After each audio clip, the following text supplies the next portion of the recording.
maybe I need to look into guardianship, is why not just a power of attorney? Power of attorney is a lot easier, right? Well, the problem with the power of attorney is that it's revocable at any time.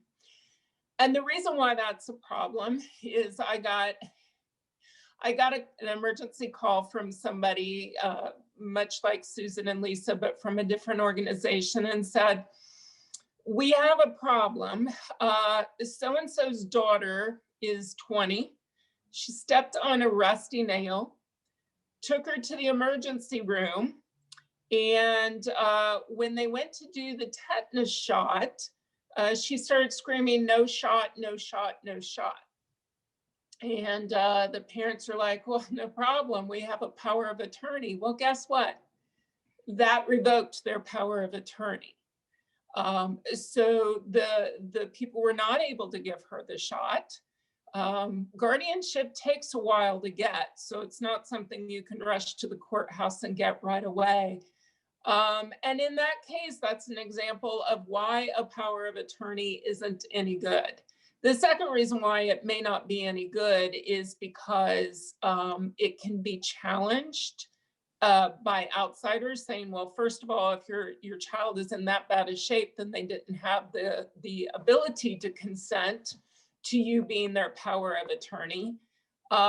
When you go to try to assert things, like, for example, your child makes $800 of purchases online, and you say, well, no, he gave me the power of attorney to manage his finances. Well, that doesn't take his power away from him. You can't undo that purchase. So when you get guardianship under the law, it's more like being their parent forever, that they are a minor forever. And that's something you want to consider against guardianship if you have a high functioning person who's acting out. If you have someone who is going to be a liability for you. Guardianship is generally a good thing to get when you have low functioning or when you have high functioning who are compliant. So the other thing we're not going to cover today is special needs trust. Whenever parents come to me about getting guardianship, I always ask them, have you got special needs trust set up? Now, you don't have to have it in order to get guardianship, but it's a really good idea. Most people think special needs trust are because you have a child with special needs. That's not really why it was named that. What it was named for that is because the money is used for everything but essential living expenses, okay? It's to keep, so let's say you die and someone else takes over and you've left all this money for your child. Well, by leaving that money for your child, they are now disqualified for all sorts of benefits. And then they have to spend down and blah, blah, blah. Well, by leaving all your money in a special needs trust, which is not simply a trust, it's a different trust recognized by the IRS. By doing that, everything stays in place. But they have access to the money to do things like buy those video games, have the special equipment that they might need, anything but food, shelter, etc. I usually refer people to Mike Bridges, and I think Allison may have lined up someone to speak with you about special needs trust. But just to let you know two things. Number one, highly recommended. And number two, you do not have to have it in order to get guardianship. So I've already talked about the difference between guardianship and conservatorship. On the next slide, I've got guardianship versus conservatorship. In probate court, first of all, know that this process was designed for the elderly. And the ridiculous process that they make you as parents go through for children who have no assets is the same process that they make children go through for their parents who do have assets. So a lot of these things that don't make sense for us, unfortunately, there's no exception, and we have to jump through the same hoops. That being said, when you're dealing with Greenville County, if they know ahead of time and upfront that what you're applying for is a child with disabilities, they will appoint an attorney who is familiar, especially if you say autism. They'll appoint an attorney who's used to autism, and they will also appoint a visitor. And I'm going to get into that in just a minute. So the difference is guardianship, conservatorship. A guardian is like a parent, and they manage a person's life, okay? What activities they go to, where they live, as long as all your child is going to have is Social Security income and maybe some token income, you know, the reduced income for the workshop kind of income, then you don't need conservatorship. You can apply to be both guardian and conservator if your child is going to have assets. If your child's going to be making minimum wage or above, for example. If your child has a trust fund, again, that can be funneled through a special needs trust and avoided altogether. But if for some reason your child's going to have a lot of income, then you need to be a conservator. I've only dealt with one case where we needed the child to have, where the parent needed to be both the guardian and the conservator. That being said, if all you're doing is guardianship, you will have some accountability as far as their income. It's pretty simple. You just set up a separate checking account where you are acting as their guardian. It would say, you know, Joe Gorton, it would say Cass Gorton as guardian for, okay? Pretty simple. And then you write their checks, you deposit their Social Security money in that. When they go to Camp Spearhead, you write the check out of there. You can charge them room and board as long as it doesn't exceed that amount and as long as it's a regular amount. So it doesn't look like you're using their money to pay your gas bill, okay? As long as you just say, this is the flat fee, you can write that check as well. So, probate proceeding. Oh, it is a probate proceeding. Where do you apply for guardianship? In probate court. Doesn't make any sense at all as far as that goes, but that's also where we do mental health commitments and addiction commitments. That's also, of course, where we handle wills and trusts. I don't do those. You can appoint, and I strongly recommend that if you're doing a will, that you appoint a successor guardian. They are given priority under the law. Just know that technically under the law, that authority is only going to be good for 30 days after you die.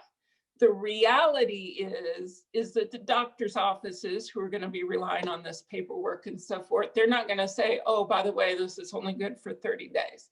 But under the law, it's only good for 30 days. So you appoint your other son or daughter to be your successor guardian. They are going to have to go through a much shorter, simpler process to become appointed as the successor guardian. Let's see, powers and responsibilities. I've talked about you have to have a separate bank account, particularly if you're not going to have a conservator. The accounting must be legit. Again, you can charge room and board, but it's going to have to be the same amount every month. Camp Spearhead is fine. Making a payment on a Mustang, if the child can't drive, that's not fine. You do have to file an annual report with the court to let them know, with a digital photo to show that your child is still alive and well. And the court will ask you to sign a guardian oath saying you understand that you're responsible and that you'll take good care of them. And that if you move or your child moves, that you will notify the court. Here in Greenville County, they have you fill out quite the form. There's a secret form that is kept only by the clerks as to how to track you down. And that form asks you questions like, where do you bank? Who's your supervisor? Where you work? 3 people who know you. That is not available to me or your nosy neighbor when they go to probate court and they say, I want to see Joe Blow's probate file. Okay, they can't see this document. The reason why Greenville County does that is because we still don't know where he is. We had someone disappear when a friend of the family became the guardian, and they're gone.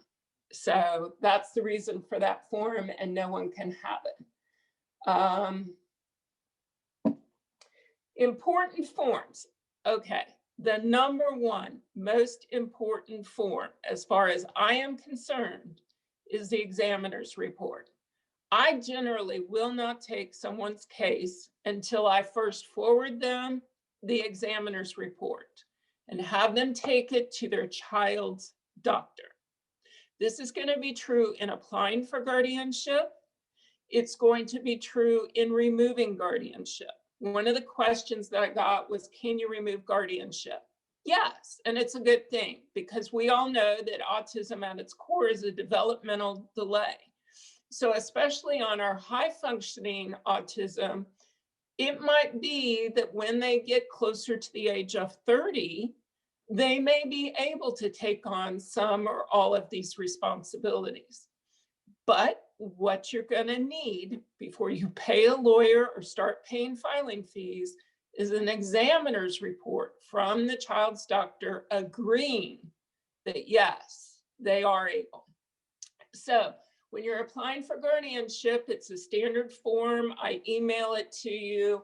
You take it to your child's doctor. It does have to be notarized. Most of our doctors that we're dealing with in the autism world, they have their on-site notary, and they know this form better than I do. It's a checklist of what they feel that this person can and cannot do without the assistance of a guardian. Then it has a conclusion. This person, I do believe this person is incapacitated under the law, or I don't believe this person is incapacitated under the law. If they don't check, I do believe this person is incapacitated under the law, you're wasting your money to go any further, okay? It might be that you have someone with high functioning autism that exercises exceedingly bad judgment, but you're not going to be able to get guardianship, in my experience, without that being marked, okay? On the other hand, if that is marked and your child's high functioning, but they want to be able to play Nintendo all day, the judge, at least in Greenville County, is going to go with what that doctor said, okay? So that is the end all and be all as far as I am concerned. Once you get me that examiner's report and it says the person's incapacitated, we file a petition. We now, one of the things that has happened is about 1.5 years ago, they changed the entire process. They didn't change any of it to accommodate parents who are doing this for their kids, but for everyone, they changed the entire process. We now have to do a notice of right to counsel. Again, for the older people, it used to be the court appointed an attorney. But honestly, there's a valid complaint that there was too much, that was really fishy when you were dealing with older people with a lot of money. So now the person has a notice of right to hire counsel, and we have to let days pass before we appoint counsel. There will also be an affidavit of service. I personally do an acceptance, waiver, and consent for, say, adult siblings. And eventually, there will be a guardian ad litem report. We also need to do a SLED background check. Those cost $25 each. Eventually, there will be a notice of hearing. Then we get the final order. You'll sign the guardian oath. promising to do good by the child. We have that clerk's info sheet that I talked about that has all your personal information that is not available for public viewing, not even by attorneys. And then we have a plan of care. The people at probate court help you fill that out, and it's not as scary as it sounds. It's basically a checklist form saying whether the child's going to be with you or in an institution or living somewhere else. Again, remember, this is designed for the elderly. So a lot of times they're in nursing homes or assisted living. But we have to file one of those anyway. And then they'll show you what an annual report looks like. They'll ask you to send it in. When your year comes around, and it's a year from your final hearing that the annual report is due, they'll send you a letter. They might even send you 2 letters reminding you. But if you ignore, hold it. I had a call come in and now I don't know what to do. Okay. If you ignore that first or second letter, they can hold you in contempt. They can bring you into court. And if you don't, they can put you in jail. Okay. So not to scare you, you get lots of warnings. But I had a case where someone completely of course, they were also embezzling hundreds of thousands of dollars in money, but they were, they did wind up doing some jail time. So it is something you have to take seriously. Getting ready. Your child's going to turn 18. Please do not wait until they turn 18. I like to, Greenville County will let you apply 6 months prior to the birthday. I just had a case in Lawrence County where they gave me some pushback, wanted me to wait until the birthday. When I pushed back again, they did accept the application 2 months before. And the parents might be on this presentation. We got it done somewhere around the child's birthday. We pushed. It seems like it was like the week before the birthday. It might have been the week after. But anyway, do not wait until your child's birthday. 3 months is getting a little shaky. I prefer it at like 6 months before the 18th birthday. Again, that all-important examiner's report. Cannot pass go, cannot collect $200 without that. Now, there's lots of lawyers out there that will be happy to take your money and file the petition and then have you go do the examiner's report. You know, that's my rule. That's not the court's rule, but it is the court's rule that you're not going to get guardianship unless the examiner agrees that they're incapacitated under the law. I've already told you all, they're available online. All of these forms that I'm talking about are available online for free to you. If you Google Greenville County Probate Court, and then you go to protective services, so they're going to have wills, trust, estates, mental health. It's not mental health, it's protective services. You're going to click on that and it's going to give you all the forms, okay? It's going to have 2 sections of forms. It's going to have the state forms first, and then it's going to have a small section that is exclusive to Greenville County, okay? It's going to have that special internal clerk's form that I told you about. Decide on whether you will be seeking to apply as co-guardian. Generally, the court likes married biological parents to be co-guardians. Also, if you're divorced and you're doing a great job of co-parenting, they prefer co-guardian in case something happens to the other one, so that we're not in the 30-day emergency situation. But they also don't want to be playing referee. So if you all haven't worked out a way to have a tiebreaker in the event you both, in the event you disagree, and a lot of times people say, well, yeah, we agree on most things. Okay, your child has cancer. It's stage 4, not a lot of hope. Chemo or no chemo, who gets to decide? Okay, if you all can do it, your internal tiebreaker on something like that, then by all means apply as co-guardians. It doesn't cost more. There's not a second application, and the court, at least in Greenville County, prefers it. Now, of course, budget your cost. Okay, it costs $150 to file with the clerk to be a guardian. Okay, and then you're required under the law to serve legal process, serve a copy of the petition and so forth and so on your child. Believe it or not, yes, on your child, on any adult siblings of your child, and on any parent who's not co-guardian. So I had a case where that was their biggest expense. They had to hire an investigator to find the other biological parent who had gone MIA years ago, but there's no exception for that. That person has to be served. So if the biological parent isn't becoming co-guardian, then they have a right to service as well. Of course, if your child has any children, they have a right to service, but we're going to assume that that's not the case. Now, I try to save my parents money when they come to me to handle these. And what we do is most people, when they are serving someone for legal process, they use a process server. And a process server charges anywhere from $60 to $100 per person. So what I do is I give you the affidavit and I give you the little Post-it notes, step by step, how you serve someone, because anyone can serve someone as long as they're 18 or older and not party to the action. Okay.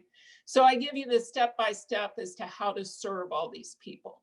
Also with the adult siblings and the biological parent who's not being co-guardian, I submit also a consent to the action, an acknowledgement of service, consent to action, and waiver of notice. Basically saying, yeah, we know about it. We're good with it.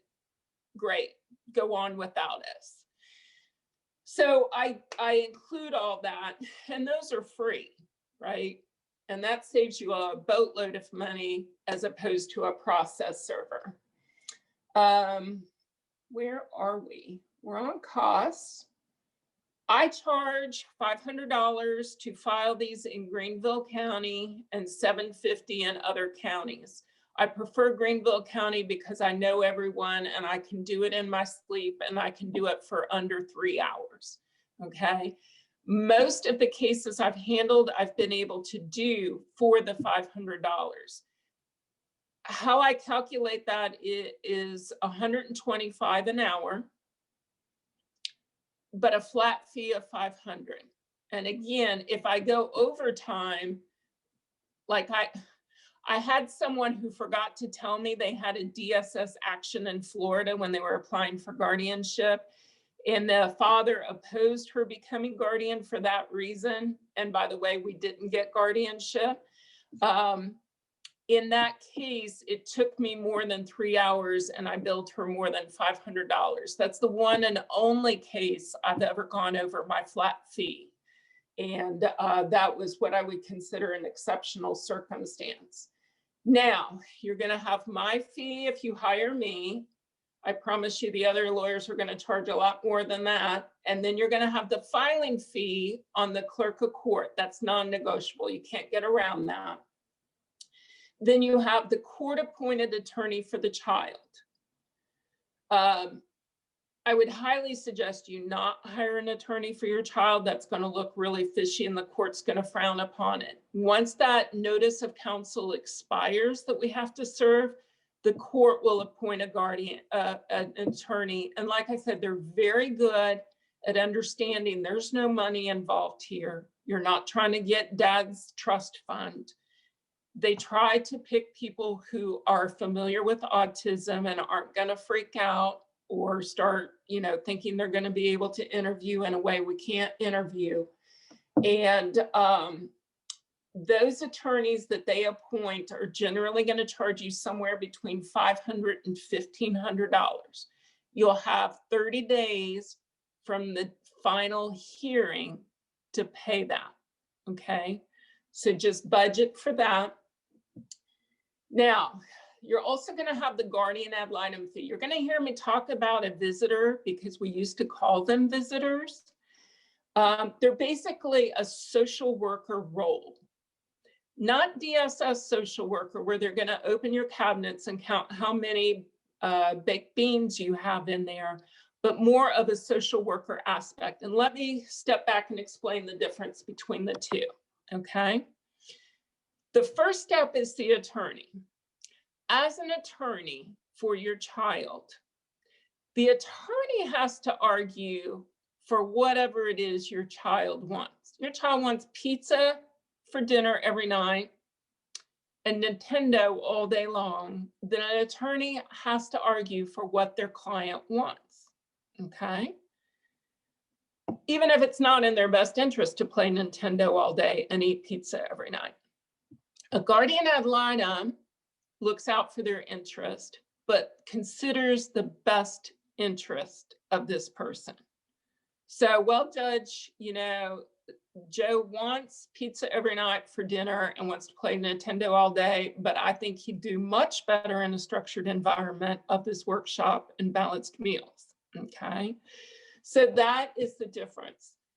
Now, under this new process, the first step that happens is the attorney tries to meet with your child. In this day and age, it's usually by Zoom, and please feel free to suggest that, okay? When you get contacted by this court-appointed lawyer, you say, would you like to meet them through Zoom? Even if your child's nonverbal, you hold it up, let them ask the question, okay? You can warn the attorney, he's not verbal, okay? But then the attorney determines whether they can consult with this person in an attorney-client relationship. I've had kids that were verbal that couldn't do that. You know, they can have echolalia, but they can't answer my questions, right? So if the attorney feels they can't perform as an attorney, they let the court know that, and one of two things is going to happen. They'll either change hats and say, yeah, I'll proceed as guardian, because I'm going to get to it in a minute. Under the new process, the guardian has to fill out this really long form that a lot of lawyers don't want to mess with. Okay. Or they'll say, I can't perform as an attorney. You need to appoint a guardian and I'm not interested in serving. And then they'll appoint someone else who will contact you and say, okay, I need to meet with your child. Okay. The guardian is less likely to be okay with meeting by Zoom, because in our checklist, we have to do things like, what is the exterior of the home? Is the yard fenced? We don't have to count your baked beans, but we do have to verify that it's a safe environment. So, and that's one of the reasons why a lot of the lawyers, now that that has become so much of a red tape thing, a lot of the lawyers don't want to stay on it. I do. When I'm called by the court to serve on a case that the parents didn't hire me on, which happens a lot, I do do that. So we are on fees. Are we done with fees? Yes, I think everybody can see on the screen what all of the relevant fees are. Okay, so want us to move forward? We've got the guardian ad litem estimate at $300 to $800 if the attorney remains. But if it's changed hats to the guardian ad litem, where the attorney says, no, I'll just do the guardian work, then go back to that estimate of $500 to $1,500. But then that's only the one person you'll be paying instead of both the attorney and the guardian. Okay. Any examiner's fees your doctor charges you. Most of the doctors I work with, they just bill it as a visit. And the SLED fees, $25 each guardian. So if you and your spouse are both becoming guardians, it's going to be $50. I have the forms for those. We do those. It's pretty painless. Filing the petition. You do that in the county where the child last resided in the last 6 months. You are the petitioner, the child is the respondent.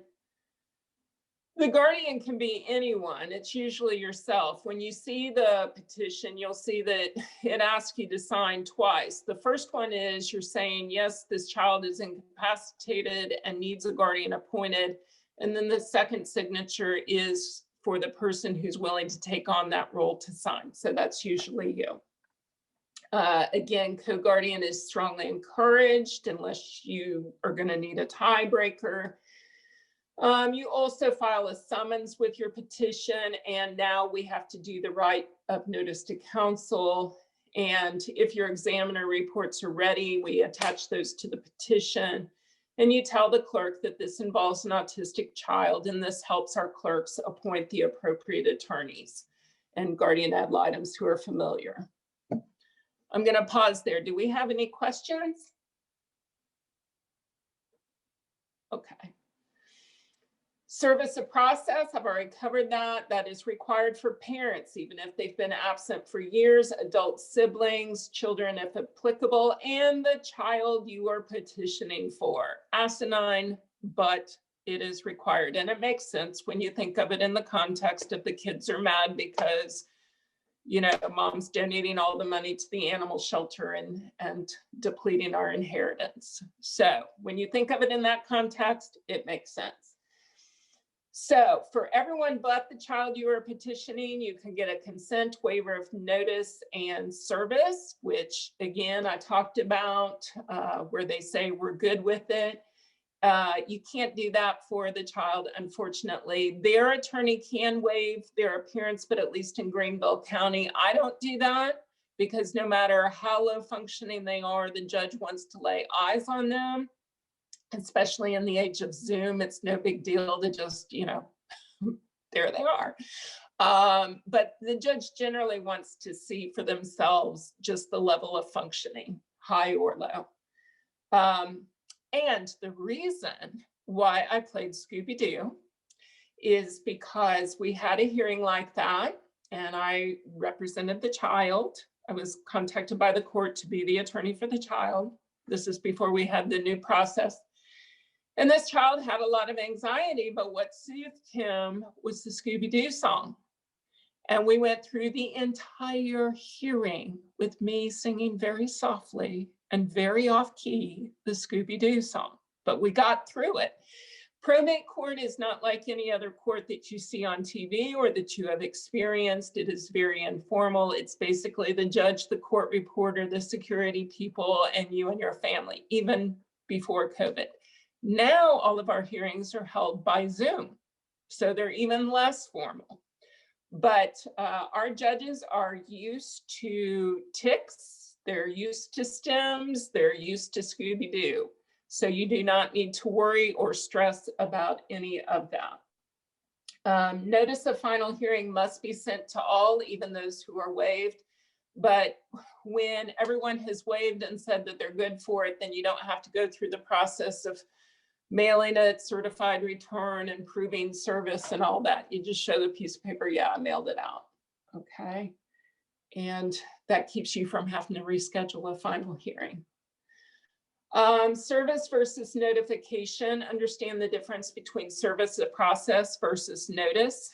Services process is generally when you have that process server, whether it be a lay person or a paid person who fills out the affidavit saying, yes, I handed them all these documents listed. That person is the one who signs in front of a notary. You don't have to drag your child in to sign in front of a notary for anything, okay? But the process server does that. And it is, again, I cannot emphasize enough, it is required for the biological parents, even if they're missing an action. And I have noted in the PowerPoint, because that case was such a nightmare, that sometimes that is the biggest expense of your case, is tracking down someone who's been missing for 18 years. Service can be made by anyone who is not a party or their attorney. Your neighbor is okay. A lot of my kids are served by their teachers. Sometimes the school gets a little itchy about being involved in that way, but whatever works. Notice of hearing is just where you send out a notice and you can mail it. It also requires proof of delivery unless we have that consent waiver. I hope I didn't confuse anyone with that. Again, understand this process was designed for the elderly. None of this process can be waived for your circumstances, and there's no deference to your status as a parent, at least in the process. Once you get to the final hearing, our judges get it. They so get that there's no one waiting in line to take this job from you.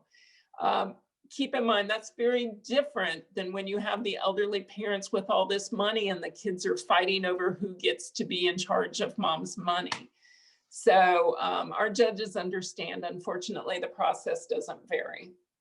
And once appointed, you must fulfill your role as a professional, keep those separate accounts, make sure you keep on that annual report. And if you die and there is no co-guardian, the court must approve and appoint the new guardian.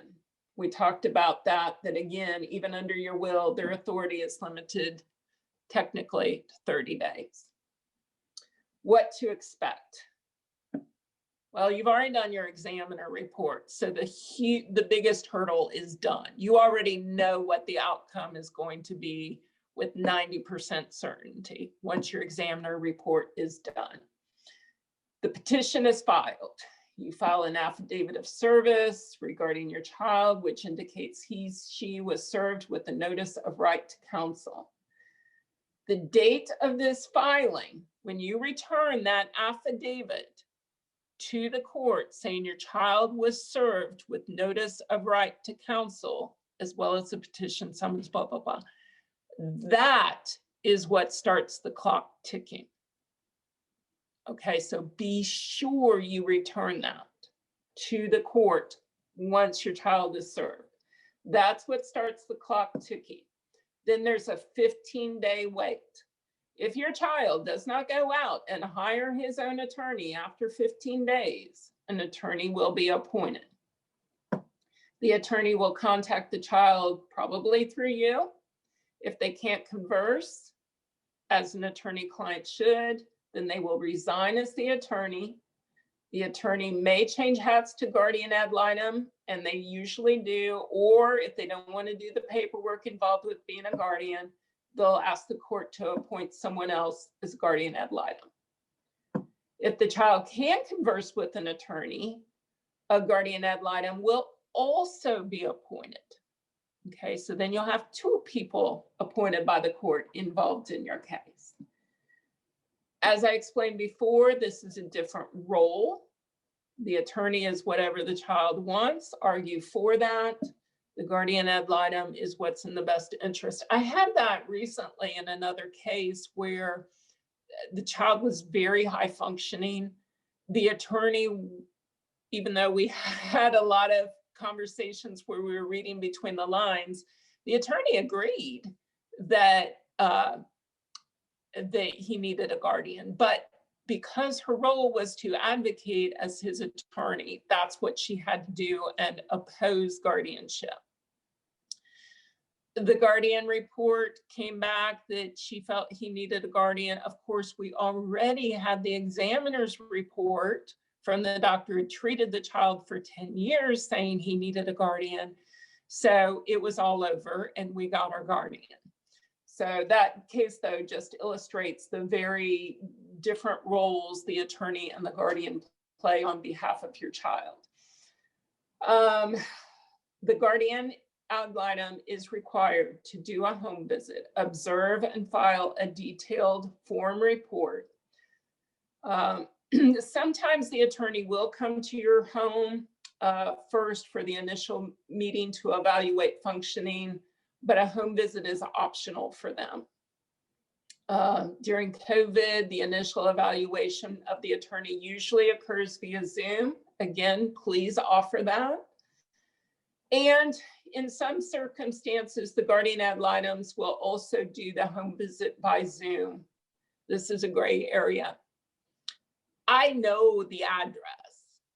If I have a situation where the biological parents are still married and they are applying as co-guardians and they live in Thornblade, I'm probably going to be okay, even as a guardian ad litem, doing it by Zoom and having them just walk me around their house. Show me your backyard, show me your outside. Okay, I've got that checked off.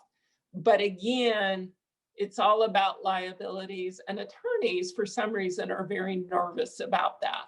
So don't be surprised if they insist on coming to your home even during COVID. Probate court does use Zoom whenever possible during COVID, even for the final hearing. Don't be shy about requesting it. Preparing your case. Be ready to articulate your specific concerns about your child. Their inability to count money, to make change, inability to self-medicate, leaves the stove on while cooking, doesn't brush the teeth without prompting, provide examples to illustrate. Okay. Preparing the child. Prior to the hearing or the interview, prior to the hearing, both the counsel, the attorney, and, see there, I use the word visitor again, the guardian ad litem, will be attempting to interview the child. The child is required to attend the final hearing unless their attendance is waived by their counsel, and the child might be required to speak if able to do so. I usually tell parents to explain to their children, we're going to court to get permission to continue helping you, to do what we've always done before. You're turning 18, we won't be able to do that anymore unless the court says we can, and we want to be able to keep helping you. Most of the kids are okay with that. Preparing for the end, if you are pro se. Is there anyone on here who's going to try to do this pro se? What does that mean? Going without a lawyer. So that screen is there, but honestly, even though I've been practicing almost 30 years now, when I'm in an area I'm not familiar with, I hire a lawyer. I just did a closing where I hired a lawyer on a refinancing. But if nobody's going to try to do this pro se, I'm not going to go over that screen, but you'll have it in your PowerPoint. After it's final, you will want at least one certified copy of the order for each guardian appointed. Get this before you leave the courthouse if possible.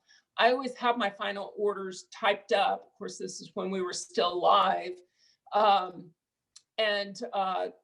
I'd stay until we got it signed, stamped, copies, here you go. Once you have a copy, you can make as many copies as you want from that. And it's usually a good idea to give a copy to the school if they're still in the school, to the doctor, and then to have a copy available. You will need to file the annual report every year on the anniversary of your appointment. You'll need to file an updated digital photograph of your child each year with your report. And you will need to notify the court immediately if the address for you, a co-guardian, or the child changes. Now, if we've done this right, and we've done it before your child turns 18, then this order will not go into effect until they turn 18. Because again, it's basically an extension of parenthood.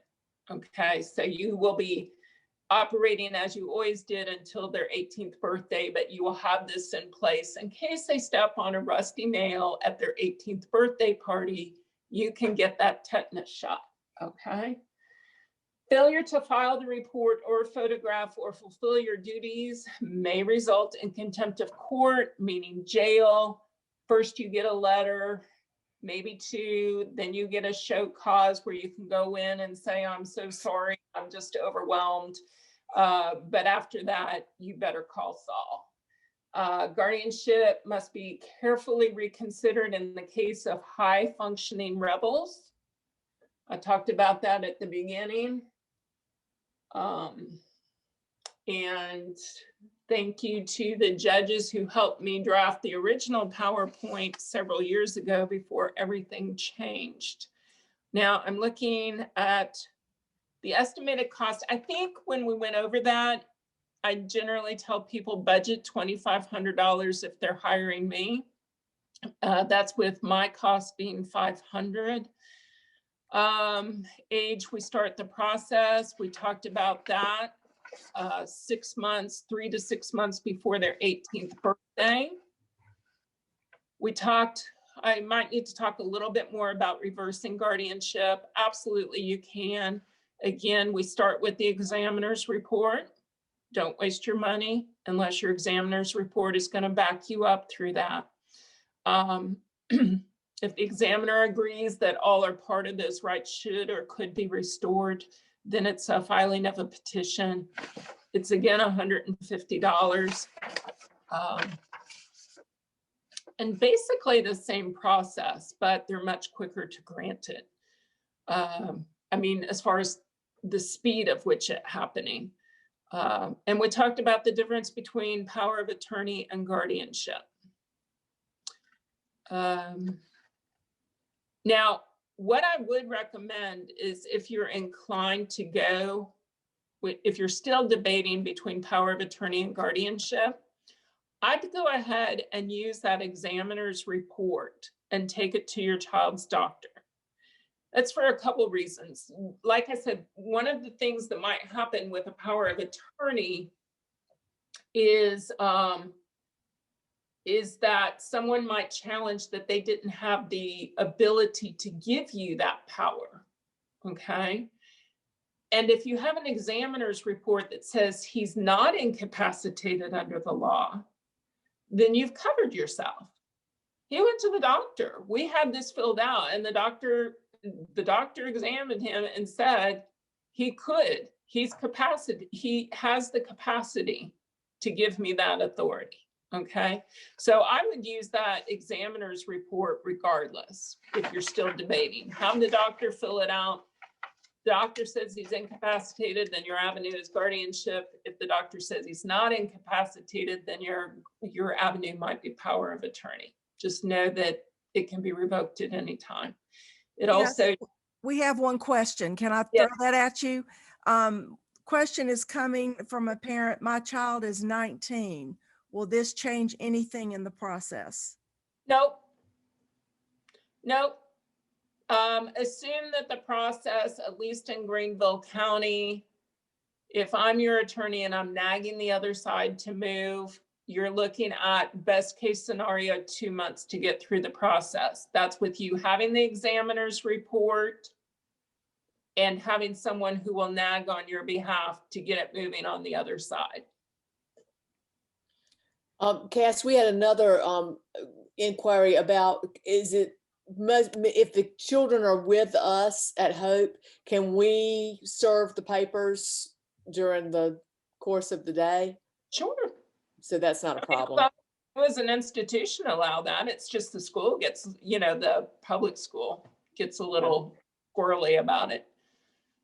All right, there's another question that says, we are in Anderson County. Can I still get the online forms to begin the process? You can, and you can still use the Greenville County. They're going to have at the top whether it's state forms or specific to Greenville County. And the first batch of them are all state forms. It's the second batch that is exclusive to Greenville County. And if you need us as Hope to provide service, we can help with that. We can help with that. I would add on the final part, then call Susan and me, and we'll have a virtual cry or celebration or whatever else you want. It's a very emotional thing, and Cass spoke to that. Even when we know it's the thing to do, when we don't have a choice, just that whole idea of I'm suing my child, it's just crazy and uncomfortable. So, feel free to use us as sounding boards or just venting options, or just, you know, it's just one of those things no one wants to go through. It's a humiliating process. And like I said, there's no one beating down the door to do this job. Right. And we are trying to advocate for, there needs to be a different process for people. As Cass said, we're shoehorned into a system that's not meant for the circumstances we're all in. But in Greenville County, having gone through it here, the court was wonderful. We went through it and had a guardian ad litem and an attorney, even though Michael really didn't have a conversation with the attorney. And they were understanding, they were kind, they got it. It was as painless a process as it could be, with all the pain that goes with having to do it, because it is, as Lisa said, it is emotionally difficult. It is draining. I think there is a question in there about a husband being a notary. Yes, my husband is a notary. Can he authorize the forms, or do we need a separate notary? I would do a separate one, just in case anyone ever challenges it. That's a little close.